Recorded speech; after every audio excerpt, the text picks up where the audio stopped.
c'est toujours les autres, mais jamais toi. Tu es toujours victime et les autres sont les coupables. À un moment donné, il faut savoir se remettre en question. Dans cette vie, nous avons des failles, étant donné que nous ne sommes pas parfaits. Donc, on ne peut pas toujours accuser quelqu'un ou quelque chose d'autre sans toutefois se remettre en question.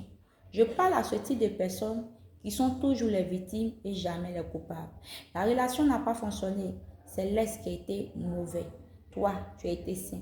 Peut-être que le mauvais caractère de l'autre a pris le dessus. Ça ne veut pas aussi dire que dans cette relation, tu as toujours été sain ou sain. Non, j'échoue parce que le système est pourri. Mais dans ce même système, certaines personnes réussissent sans passer forcément par la pourriture. Remets-toi en question.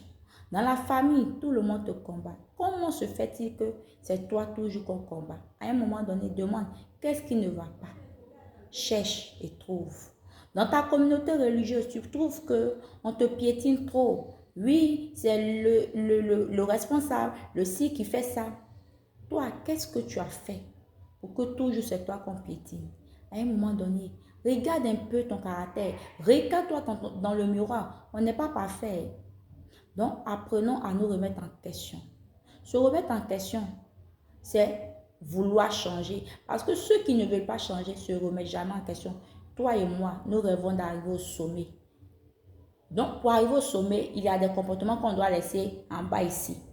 Apprends à te remettre en question pour commencer à améliorer ce mauvais caractère que tu as. Sors du rôle de victime et un jour, accuse-toi d'avoir été coupable.